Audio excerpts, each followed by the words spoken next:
Great. Welcome, everyone. I see we've got a few people already joining us. My name is Amy, and today I'm going to walk you through one of our information sessions for the 2022 WEPs Awards. Feel free to input any questions you might have into the Q&A function or into the chat. We'll try and get all your questions answered.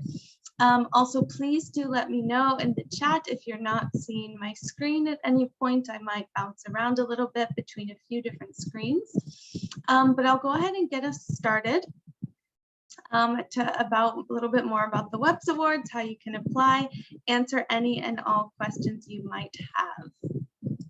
Okay, so this is our information session on the 31st. So I'm going to start by just explaining a little bit and give a little bit of context of how we got to the WEPs Awards. And if you could just confirm that you're seeing my screen and the slide with We Empower Asia. If someone could type a yes or no in the chat, I just want to make sure so that everyone can see it. Yes, everyone's seeing the slides. Perfect. Okay, great. I'll keep going. So our UN Women program, the WEPs Awards are brought to you by UN Women. So this UN Women program that I work with, my name is Amy and I'm a consultant with the program, is called We Empower Asia. So we're a UN Women program funded by and run in partnership with the European Union, whose overall aim is to increase the number of women who participate in and lead in business, the private sector, including corporates and entrepreneurship in 7 countries throughout the Asia-Pacific. So we implement in China, India, Indonesia, Malaysia, the Philippines, Thailand, and Vietnam. So one of the key ways that our program works in supporting the private sector to become more gender inclusive is through something that we call the WEPs, that you're going to hear a lot about today, or the Women's Empowerment Principles. So the WEPs were initiated in 2010, so they're over 10 years old now, by UN Women and UN Global Compact. And they were really started as the first holistic framework to guide businesses to become gender responsive across their value chain. So there's 7 principles that go from the C-suite to the factory floor to the local communities, and then down to reporting and transparency. So there's 7 principles covering corporate leadership, workplace, marketplace, community, and then undergirded by transparency. And they really can guide corporates, as I said before, with that holistic framework to become more gender inclusive and support gender equality and women's empowerment throughout their value chain. So becoming a WEPs signatory, I'll come back a little bit to this more later, but the WEPs is a global platform for businesses from any country around the world, and this can also include major multinational corporates all the way to individual entrepreneurs or youth-led startups. The WEPs community is really open to anyone operating in the private sector. And this does also include chambers of commerce, stock exchanges, and industry or business associations. And currently there are more than 6,500 WEPs signatories around the globe, and we have nearly 2,000 in the Asia Pacific. It's a really, really fast growing region of more companies committing to this. And to join the WEPs, there's no financial commitment and there's currently no reporting commitment. You visit this weps.org .join website. You submit the CEO statement of support and then upload a short application. And it's usually about a week to process. And then you join the community and you get linked into this global community of change makers working for gender equality. And I can come back to this a little bit later and explain more about it. But in the spirit of the WEPs and seeing more momentum happening and more companies stepping up in our region, UN Women in 2020 decided to launch the WEPs Awards. So the WEPs Awards is the only regional awards initiative recognizing exemplary private sector action for gender equality and women's empowerment aligned to the Women's Empowerment Principles, our WEPs Awards. So they were born 2 years ago, and this is the 3rd iteration. So for any private sector organization in the Asia Pacific, so So for the 7 countries where our We Empower Asia program implements, the ones listed, China, India, Indonesia, we do have national WEPs Awards processes, but all countries in the Asia-Pacific are eligible to compete and to submit applications. And we all culminate in the regional award ceremony, which will be November later this year. So I'm going to tell you all more about the process and the applications. But applications are open now through June 30th. So there's still about 4.5 weeks left to apply. So a quick note about the key dates, and then we'll go into more details. Applications are open now through June 30th.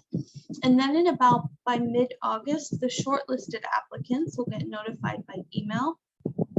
So all the submitted applications go through an internal review first. We review documents, we score the answers, we do a bit of due diligence, and then the shortlisted applicants get notified, and then the application goes to an external judging panel. Once this external judging panel has completed their scoring, we come back and compile the scores. And then in October, we go through our national ceremonies in our program countries.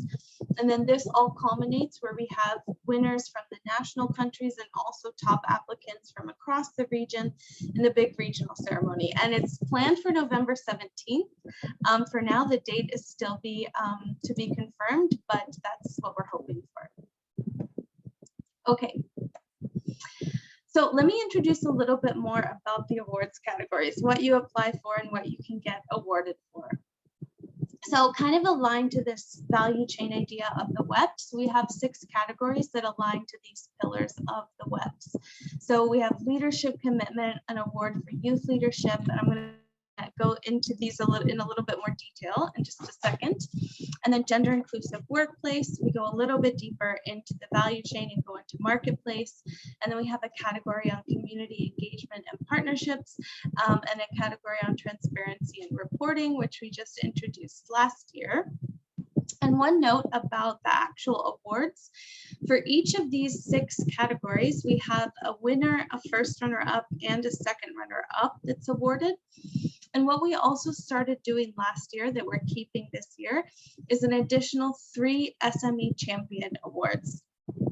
So a quick note about this, SMEs and organizations, private sector organizations of any size can apply for any of the categories. So you submit an application for the category. And then as we start to see the different scores that are coming in, we do often see that larger corporations, more established corporations and multinationals tend to kind of have a bit of an advantage in some of the areas. And so to make sure that we're not over advantaging them, we pick out some of the SMEs that we see in these categories that may not be as strong in internal policies and practices, and we put them into a separate pool, and we basically judge them against each other so that they're on a more level playing field and that we can be more inclusive with the awards. So every year we have SMEs win in any of the categories, but then we will also have 3 special places reserved for SME champions that we see are doing really good work in the region. So in total, at the regional level, we can have up to 21 awardees. So it's quite a big pool, quite exciting to choose from. Okay, let me go into a few details about each of the categories and what we're looking for in each of the categories. So starting with leadership commitment, this is an award that goes to an individual, and this can go to a person of any gender, not just women. It's not just a women's award, it's an award for people and leaders acting for gender equality and women's empowerment. So any leader in an organization that is 35 or older that is leading their organization's way to make strong corporate commitments to gender equality, making internal or external announcements, or advocating externally for gender equality in the organization or in their industry, is something that we want to see and to see them apply. And for this award, what we're really looking for is a demonstration that the leader has really been the one taking the steps and driving the agenda. So we're not just looking for leaders that have been awarded in general for their leadership, we're really taking those steps towards gender equality and initiating those commitments. And youth leadership. So this is where we look for leaders under the age of 35 at the time of application. And one of the great things I like about this Youth Leader Award for the older leadership award category, we typically are looking for CEOs or managing directors or senior leadership team members. But for the Youth Leadership Award, this can be any young leader within a private sector organization fighting for gender equality. So this could be the CEO, this could be a young founder of a startup, this could even be a young employee within a company that decided to lead an initiative on their own. So this covers the same kind of criteria, speaking out internally, externally, doing the work for gender equality, just under the age of 35 at the time. And then this one also goes to an individual. And then the awards for the rest of the categories go to the actual organization as a whole. So the next one is gender inclusive workplace. So this is really, it covers a broad range of initiatives. This could, a company could submit for lots of different things that they're doing within this category. So workplace covers 3 different WEPs principles, and it is often where we get some of the highest applications and see companies starting to do the work when they first commit to the WEPs. And so all of these kind of criteria bullets are not comprehensive. You don't have to be doing all of these things. You can be doing one of these things. So we have companies every year applying for a very strong equal recruitment and pay initiative, where that's the one thing that they're doing.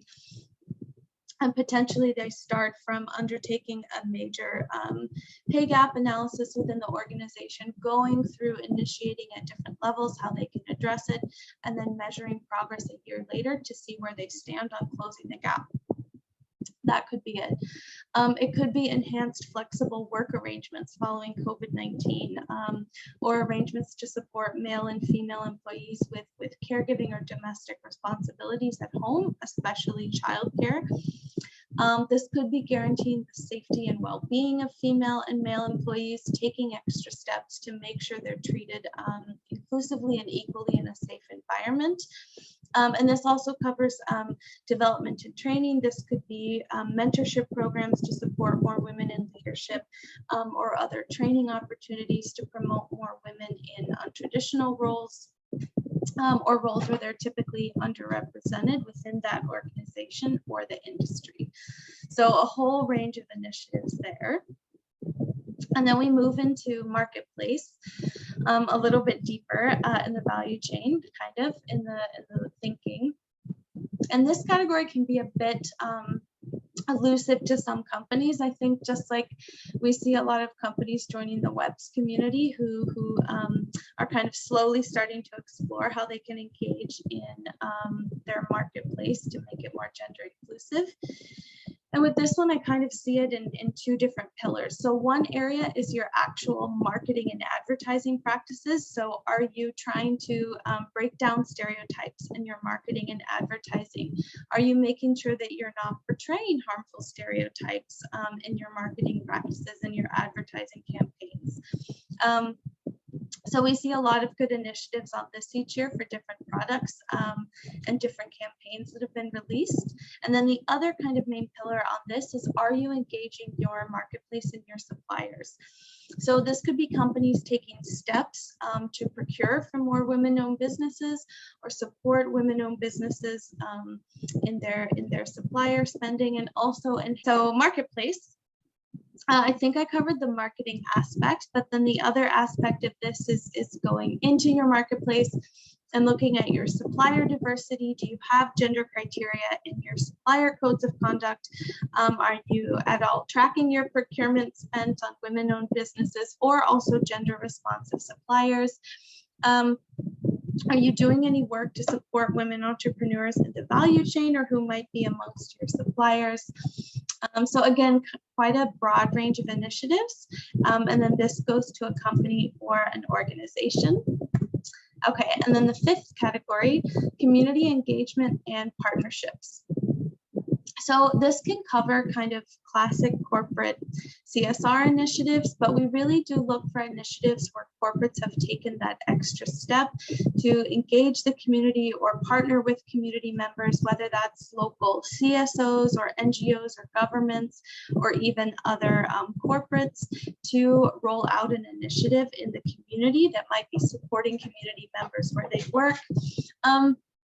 This could also be an initiative as well to support even more girls to get into STEM education, maybe if you're a tech company or get educated in a field that your industry is in. This can also be participating in industry advocacy or platforms like Unstereotype Alliance, where groups of companies are coming together to promote unstereotyped advertising. So taking part in kind of a multi-stakeholder platform that advocates for change within the industry, and taking a leading role within that as a corporate, and really just forming partnerships that are intended to create broader change. So one note I would give on this category, and kind of a tip, is sometimes we do see companies that have funded and resourced really great initiatives, but they may not be actively engaged in the initiative. And we really do like to see companies that are taking that extra step to be active co-creators and partners in a community initiative. So that is something we really like to see for that category. And finally, transparency and reporting, another one that's not entirely, I think, familiar to a lot of companies, but it does align to WEP Principle 7 on transparency, measurement, and reporting. So this was a new category we released last year. Our program did release last year as well the new WEPs Transparency and Accountability Framework. So this really offers, for the first time in the existence of the WEPs, an ability to measure your progress and report on different indicators on the WEPs. All reporting on the WEPs is voluntary, but we do, of course, encourage companies to report. And so in this spirit, and also knowing that more companies are stepping up to report to enhance their indicators and their sustainability and ESG reporting, we really thought this would be an important category to include. And so this can include kind of a wide range of things.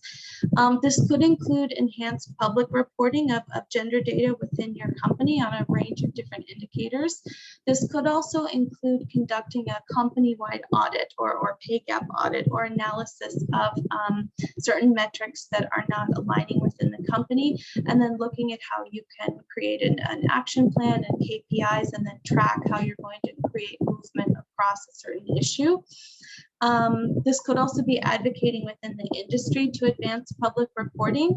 So this is a particular category where we did get great company applications from this, but also it would be a great category for chambers of commerce or stock exchanges in particular, or business associations that are trying to provide more guidance for their companies or their listed companies to enhance their gender reporting. So again, a wide range of initiatives and quite a few categories.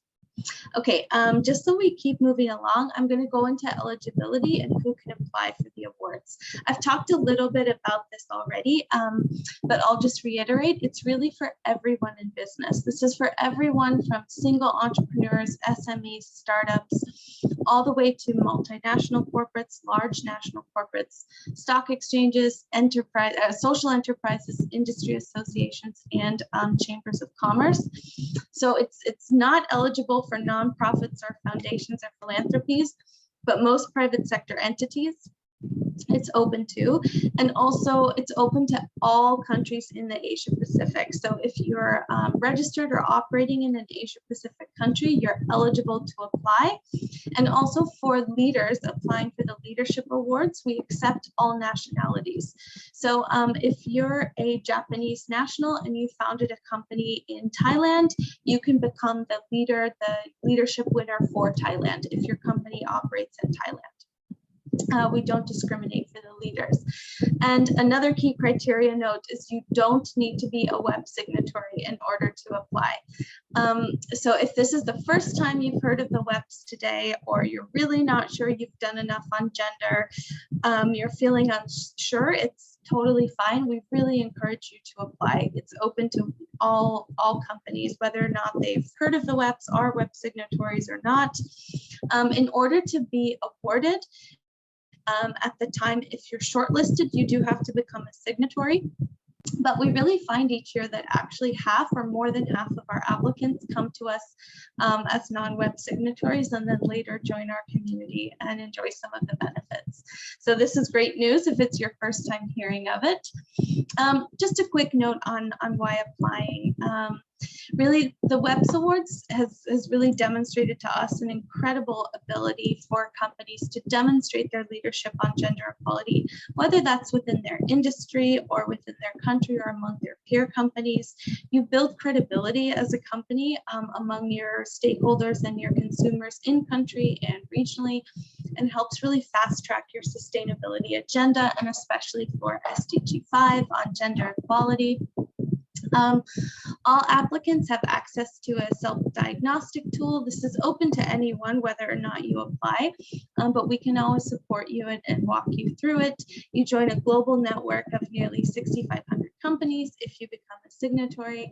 You get access to free UN Women training and events. And then for awardees and winners, you really get kind of global recognition, not only through our UN Women channels, but also through the WEPs channels. So the WEPs is a global platform, and you get recognized on that website as well as UN Women's website.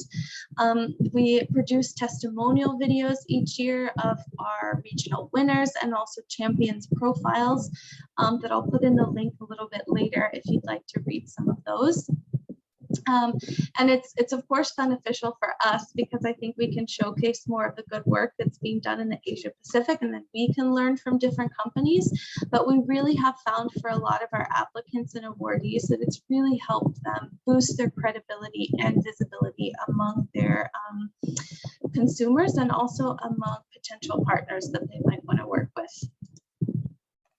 Okay. Now we'll go to the application process. I'm trying to keep an eye on the chat and the Q&A. I did see one question come in. Are NGOs eligible to apply? So unfortunately not. The WEPs Awards is only for private sector entities. So the WEPs was designed as a platform for private sector action for gender equality. So for the awards, it is only private sector entities who are eligible to apply. Okay, so all applications are made on our website. It's Asia-Pacific WEPs and I'll probably take you there in a minute to show you what the application looks like in real time. But just to show you how it works, you go to the website, choose your language. So English is the standard language, and we do have a few other languages available for some of our program countries, but English is the standard application. And then you fill in the different sections, and we do ask you to upload a few files. Okay. So a little note about the application. There's 3 parts to it. So part 1 is general applicant information, where you just submit country, number of employees, things like that. And then part 2 is general questions, where we actually ask you questions about your kind of internal policies and practices. And these are aligned to the WEPs principles.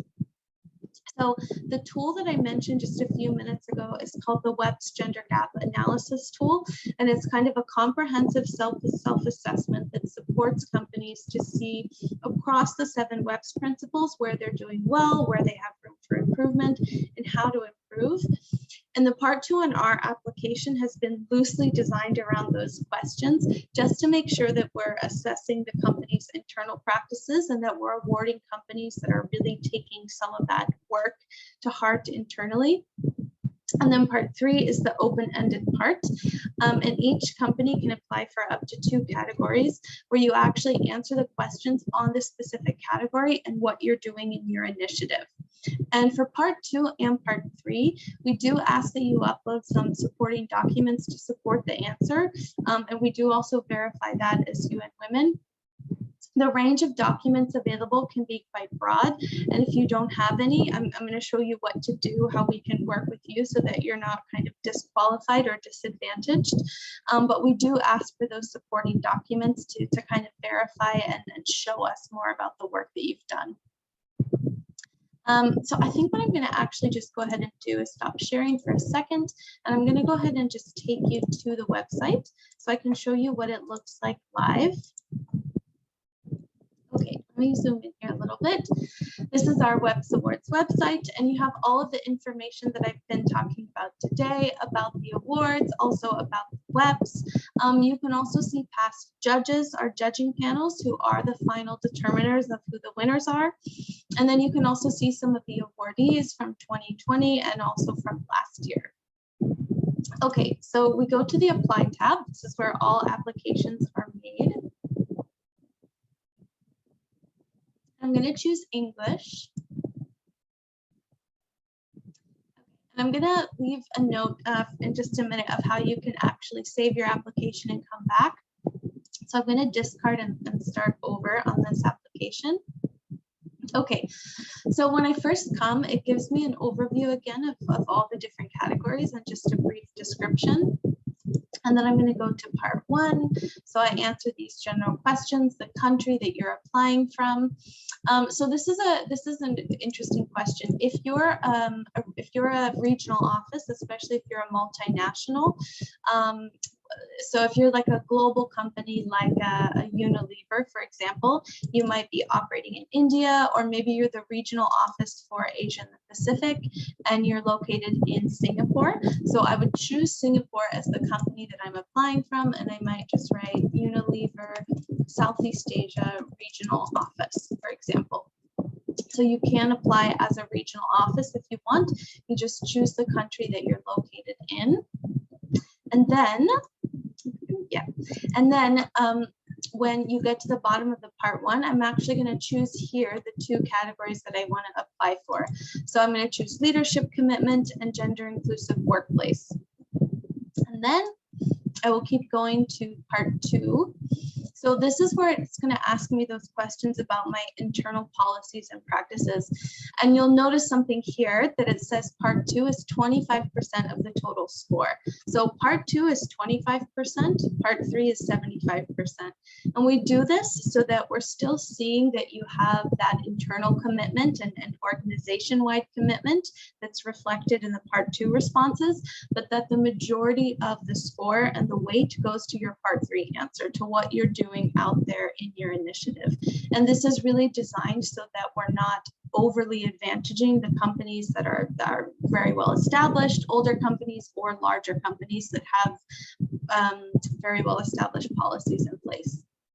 You get questions like this: the percentage of women in management at all positions. So if I choose 30 to 49%, it asks me to specify the percentage, 33, and then it's going to ask you to upload a file, and it's mandatory to upload a file.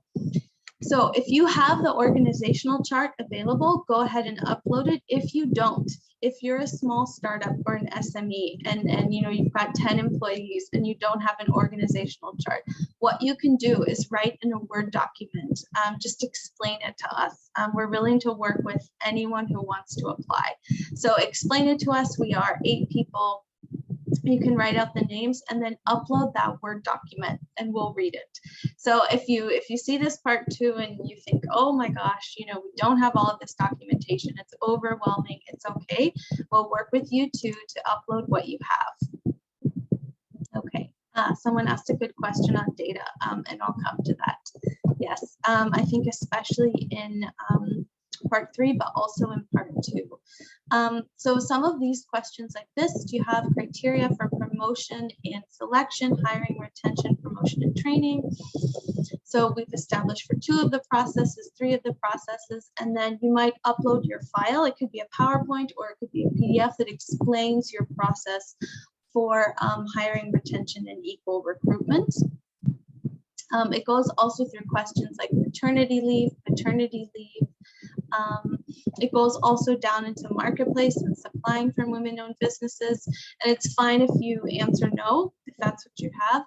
And you could just upload your file that says, you know, currently we don't have any practices, and upload the file, and that's it. So OneNote, I see a question, which is a good question that was asked. Is there a time frame for the data to be disclosed? In general, if it's a policy that's, you know, was initiated in 2018 or 19 and it's still valid, that's fine. But I think if something, you know, if you upload something that's 4 or 5 years old, we're probably going to email you and ask if you have a more updated, you know, organizational chart, for example, or a more updated policy, for example. But if it's still the active policy, then no, there's no time frame. And the same goes for part 3. I'll go into this a little bit more when we talk about part 3. But as long as the initiative is still active, there's no specific date for when it has to have been started. Okay, so it goes through all these different questions. And so I'll make a note here. So for example, do you have a policy to ensure an environment free of violence, harassment, and sexual exploitation? So all of these different answer choices have a point value. Part 2 is usually scored automatically when it comes to us. And if you choose F, this is the highest point value. So F is yes, we have a standalone policy, a confidential grievance mechanism. We track the number of grievances. We provide annual training for all staff and confidential support for victims. Okay, if you choose answer F and then you upload a file that doesn't verify this answer, we might go back and look through the file that you upload. And if we decide that it really doesn't verify answer F, we will actually go back and lower the score and say, okay, all they submitted was a standalone policy, so their answer is actually D. And then it would lower the score just a little bit. So the really important note here for part 2, and we do often get back in touch with companies to say, hey, can you submit a little bit more about this? But the really important part is that whatever you are providing for your answer is that the document you upload supports that answer choice and verifies the evidence. Okay, now we're going to go to next. So now we're going to go to part 3. So you'll notice I selected leadership commitment in the beginning. And so I'm going to put my name and my date of birth in here. And then we also always ask for a summary of the initiative, just a quick snapshot. What did we do? What was the initiative about? And then for all the part 3 categories, the format of the part 3 answer is always the same. There's a background and context section, a key actions taken and lessons learned section, and a results and sustainability section. So in background and context, we're really looking for you to describe why this initiative started or what was the challenge to be solved. And this could be an issue within the organization, something you wanted to change, something you saw in the local community or within the country you were working in, or something that came about as a result of COVID-19 that you saw in your employees. And then for this specific one, because it's leadership, I want to know why the nominated applicant started the program, or what was the purpose that they started it for, what was their vision that they wanted to see, and what were the actions that they took. The key with each of these sections is to use the word limit. The applications we get that don't score so high are the ones that only put 100 words for each section, right? The best thing to do is to use the word limit and fully explain it to us. And then key actions taken and lessons learned, we leave a little bit of a bigger word limit for this one, because we really want to see what were the key actions and why did you take them? What did you want to accomplish with those key actions? Did you engage in any partnerships along the way or collaborations to make sure you could deepen the initiative? And also one of the big things we'd like to know is what were the challenges in implementing it? And this could be the challenges in designing the initiative, or maybe there was a challenge to get buy-in for the initiative. But it could also be as you started to roll it out, whether this was resistance internally or externally, or logistics that were difficult. We want to hear about some of the challenges and how you developed a plan to overcome them, or how you're addressing them currently. And then results and sustainability. So this is a key note to talk about maybe the time frame of the initiative. So you can have started an initiative in 2015, 7 years ago.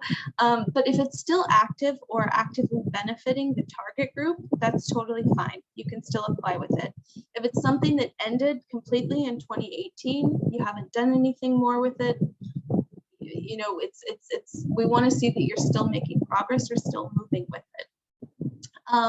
That being said, also, we do want to already see some results or some indications of impact. If you're just starting to roll out a new initiative, or maybe you just launched it middle of last year or beginning of this year, and then you haven't seen any results yet, it's probably a little bit too early to apply. We don't need to see major transformative impact already, but at least that we have some results to look at and some indication that you've rolled this out, and that you've got some data, hopefully, and metrics that you can give us to show us some of your impact for the specific project. And also, another thing we always really like to hear is how the applicant, or if you go down to workplace, it would be similar here, how the company plans to carry forward the initiative. Are there plans to scale this up next year, or a sustainability plan if it's phasing out, or do you have an impact survey planned, or are you working with partners to see how you can collaborate with another country or another office on the initiative? Excuse me. The key is to really try and answer these questions as much as you can and fill out the word limit. And the other key thing with part 3, so we do also require supporting documents. These can be a real range of supporting documents. You can send us a link to an Instagram post or a Facebook post or Facebook comments, a YouTube video, a clip that you have uploaded, links to Google Drives where you've uploaded videos. So this can range from the very formal, you know, your impact report for your company, all the way to that Facebook post that we've seen from startups or Instagram posts as well. And you can upload multiple documents, which is great.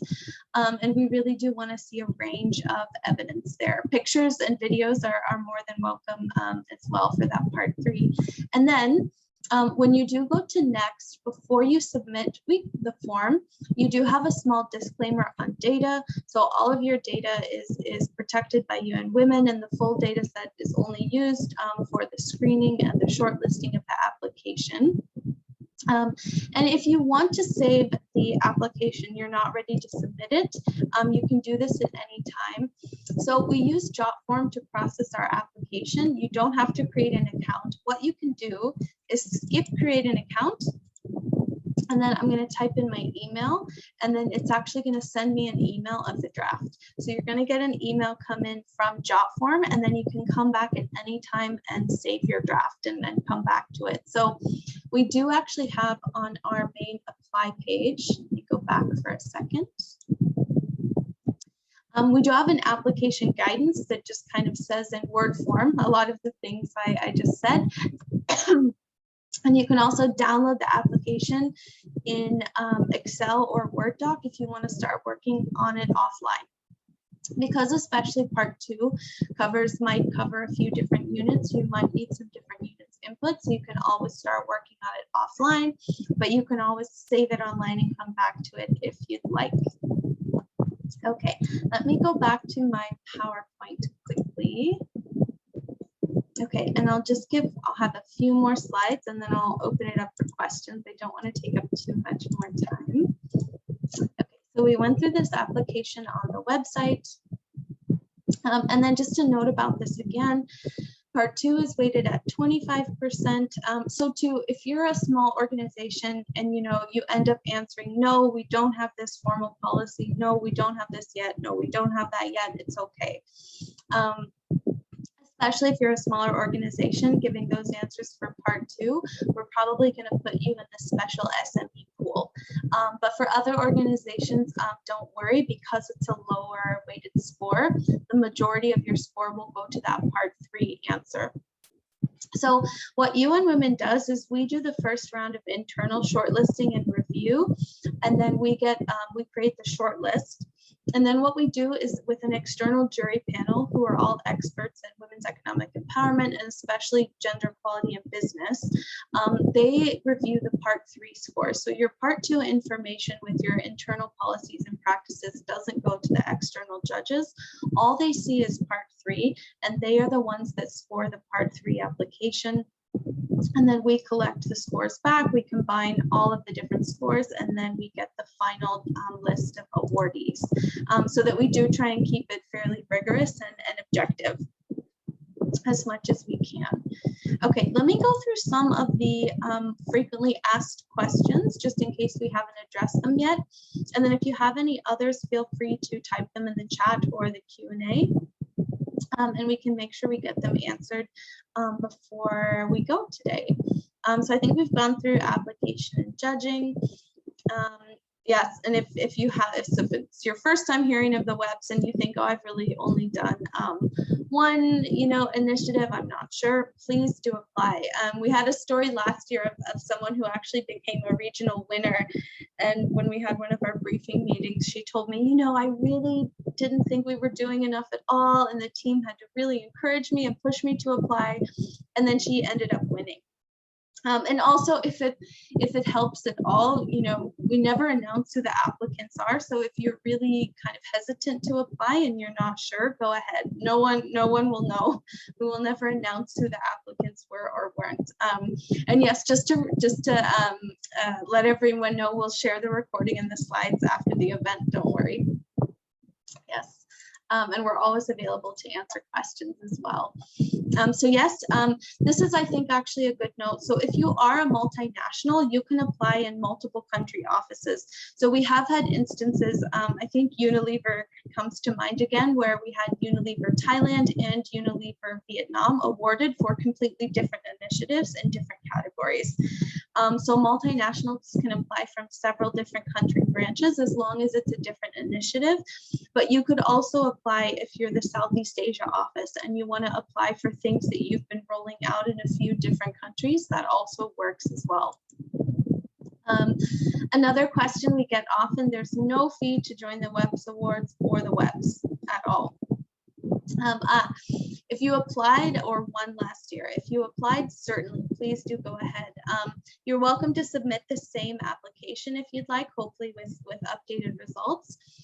If you were awarded one of the previous years, we do allow you to submit an application again, but we do stipulate that your initiative either needs to be different than the one that you were awarded previously for, or that the results are significantly enhanced, or that you've adapted the initiative, you've maybe added a whole new set of activities within it because you saw the need based on that and you grew and adapted it. That's what we would really like to see. Oh, I think I lost my screen for just a second. I think actually that was my last frequently asked question I had. Okay, does anyone have any other questions now they would like to ask in the Q&A? If not, I can think of one other initiative that I can share. Okay, I don't see any others. I do. Okay, I see one. For how many categories can we apply? So you can apply for 2 categories, maximum of 2 categories for each application. And you choose those at the beginning of the application. What we can do, I'll share this in just a second, but what we can do actually, if, back just a second, if you are not sure which category to apply for, you can always email us. Let me type the email in the chat and we can actually help you decide. So we do have companies do that each year. If you say, I'm not sure what the better initiative is or which category this quite fits in, you can send us an email and we can help point you to the right category. Okay, just in case any more questions come in, we do have a few minutes left. I just want to show you the WEPs, the global WEPs.org website. So that they currently are supporting us to get the word out about WEPs Awards applications in Asia-Pacific. But this is a global WEPs website. And here what you can do is you can go to signatories and you can see we have 6,631 right now. So you can see all the signatories around the globe. And if you'd like to search by any particular country, if we want to search for Malaysia, for example, you can always search through there, and then you can see a list of all the different signatories in that country. And once you become a signatory, you get featured with a CEO quote and a CEO picture for your company profile. And you can always add other elements to your company profile if you wish. And what we do also have here that I want to share under resources and tools is under this category. If you go to WEPs Awards profiles, and I'll put that link in the chat. We have here uploaded, we don't have 2021 yet, but we do have for 2020. These are 18 of our regional winners from 2020. And you can read about what their initiatives were and what they won for, so from a range of different countries. And these are really great to just give a read through and see what others have done in those categories and some of the results that they've had in their projects. One other thing, if you would like to see some of the different initiatives and learn more about the WEPs, this is our YouTube playlist for our We Empower Asia program. And this has a whole host of different videos that we've made throughout our program. But what we do also have are testimonial videos. So for example, for the WEPs Awards last year, these were our regional awardees for youth leadership, for example. You can go and watch their testimonial videos and see live what they've done. And then we have a whole range of different videos on our list.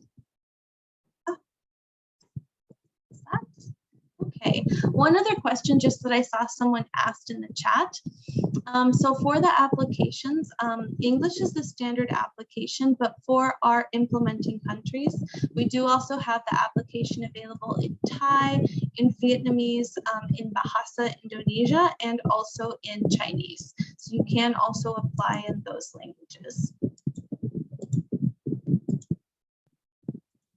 Okay, any more questions?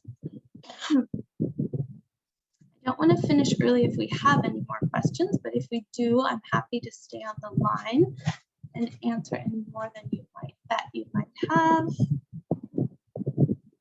Okay, if there aren't any more, we will be sharing the slides and the recording after the session to everyone who joined today. We will also upload the video on our YouTube channel where you can watch all of the other wonderful videos from We Empower Asia that have been produced across the program. And again, let me just type it in the chat again. It's weempower.asia@unwomen.org, where you can contact us and reach out if you have any questions about your application or you need any guidance. And so applications are open now. We have one more question, sorry. Can the country manager represent the local office and not the global CEO, given that we're entering as a local office? This is a fantastic question, actually. So yes, so if you are a multinational company, even if you're a WEP signatory at the global level, we will ask that you become a WEP signatory at the local level in order to be awarded. So if you're a global company headquartered in New York and your global CEO has signed the WEPs for the US, that's great. But if you're applying as that company in Thailand and you're the country manager of Thailand, we would ask that you are the representative for Thailand office and that you would be the one to sign the CEO statement of support and become a WEP signatory. I hope that answers the question.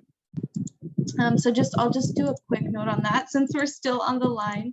Let me just share a note on that quickly. So on in the WEPs, the global WEPs website, when you go to join, what you do is there's a quick application online and then you fill out a CEO statement of support. Let me make sure I have the, English. So this is called the CEO statement of support, but this is really for whatever branch or country office you're applying from. This is whoever has the highest decision-making authority. So if you're the managing director for that company in Thailand, then you sign the CEO statement to become a signatory for that country. That's how it works. So this is also why too, and we do encourage multinationals to sign at local level so that that local commitment is shown. So just again, for example, Unilever, you'll see that there are 12 signatories around the world, not just at the HQ. Okay, and I see we had one more question. If I win, will I receive the prize in the country I choose to participate in? So if you're from one of our 7 We Empower Asia countries, so China, India, Indonesia, Malaysia, Philippines, Thailand, or Vietnam, we have national WEPs Awards processes in those countries. So you have a national ceremony at that level and in that country. But for the regional awards, we hold it virtually, and you would still win on behalf of your country, but it would be celebrated at the regional awards in November. Okay, any other last minute questions? Okay, if not, I think I'll go ahead and end the webinar there, but you can always reach out to us if you have any more questions at all. Don't worry, there's still a lot of time to apply, and we're always willing and able to help.